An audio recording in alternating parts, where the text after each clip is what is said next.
Animal diplomacy ఈ పదాన్ని ఎప్పుడైనా విన్నారా? ప్రపంచంలో second largest palm oil producer అయినటువంటి మలేషియా తన ఎన్విరాన్మెంటల్ ఇమేజ్ని ఇంప్రూవ్ చేసుకోవటం కోసం ఒరంగుటాన్ డిప్లొమసీని ముందుకు తీసుకొని వచ్చింది.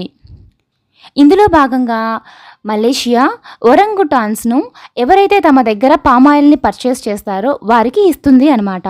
ఇలా ఎందుకు చేస్తుంది మలేషియా అంటే, పామాయిల్ ప్లాంటేషన్స్ వలన మలేషియాలో ఈ ఏప్స్ యొక్క హ్యాబిటాట్స్ అనేవి దెబ్బతిన్నాయి అంట. అసలు వాట్ ఈజ్ యానిమల్ డిప్లొమసీ అంటే, giving or lending animals as a sign of friendship or good will between countries. అంటే యానిమల్స్ని ఇవ్వడం లేదా పుచ్చుకోవటం ఒక సింబల్ ఆఫ్ ఫ్రెండ్షిప్ లేదా గుడ్ విల్లో భాగంగా రెండు కంట్రీస్ మధ్య జరుగుతూ ఉంటుందంట ఈ యానిమల్ డిప్లొమసీ. ఆ యానిమల్స్ ఎటువంటి యానిమల్స్ అయి ఉంటాయి అంటే, కల్చరల్ సిగ్నిఫికెన్స్ ఉంటుంది ఆ యానిమల్స్కి, లేదా అవి ఇండిజినస్గా ఆ కంట్రీస్కి ఒక గిఫ్ట్ లాగా వారు భావిస్తూ ఉంటారనమాట. సో అటువంటి క్రియేచర్స్ని ఇక్కడ ఇవ్వడం లేదా పుచ్చుకోవడం జరుగుతుంది కాబట్టి ఇది చాలా ఇన్ఫ్లుయెన్షియల్ ఇన్స్ట్రుమెంట్స్ ఆఫ్ డిప్లొమసీగా మనం కన్సిడర్ చేయవచ్చు. అసలు ఈ యానిమల్ డిప్లొమసీ ఎప్పుడు మొదలైంది అంటే, చైనాలో స్టార్ట్ అయిందంట డ్యూరింగ్ ట్యాంగ్ డైనాస్టీ. ఆ టైంలో ఈ యానిమల్ డిప్లొమసీని చైనా జరిపిందంట. వాళ్ళు ఎక్కువగా జైంట్ పాండా తోటి ఈ యానిమల్ డిప్లొమసీని జరిపించారు.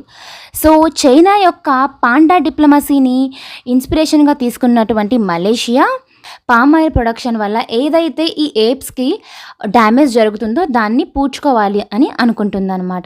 ఇందులో భాగంగా మలేషియా ఏ కంట్రీస్ని ఎంచుకుంది అంటే, చైనా, ఇండియా, అలాగే యూరోపియన్ యూనియన్. సో ఇప్పుడు వాటర్ ఒరంగుటాన్స్ అన్నది ఇప్పుడు మనం చూద్దాము. Orangutans are the species of Asian great ఏప్.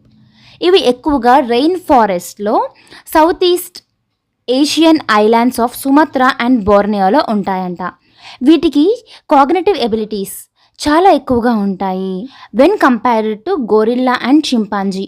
రీసెంట్గా కూడా మనం ఒక ఇన్సిడెంట్ అయితే జరిగింది కదండి. ఒక ఒరంగుటాన్ దాని ఫేస్కి ఒక చిన్న ఊండు తగిలితే ఒక మెడిసినల్ ప్లాంట్ ద్వారా తను ఒక లీఫ్ తీసుకొని ఆ ఫేస్ మీద తగిలినటువంటి ఆ గాయానికి ఒక బ్యాండేజ్ లాగా వేసుకుంటే వితిన్ 1 month ఆర్ సంథింగ్ పీరియడ్లో ఒరంగుటాన్కి ఆ వూండ్ ఏదైతే తగిలిందో అది తగ్గిపోయిందంట.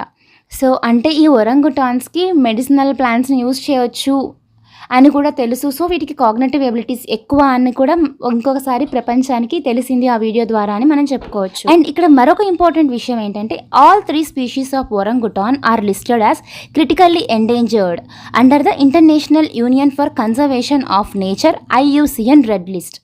సో ఇప్పుడు మీరు కామెంట్ చేయండి, ఇంతకీ ఈ ఒరంగుటాన్ అనేది IUCN రెడ్ లిస్ట్లో ఏ స్టేటస్లో ఉంది? Critically endangered, vulnerable or extinct in the wild? So కింద ఆన్సర్ని కామెంట్ సెక్షన్లో పిన్ చేయండి. Thank you.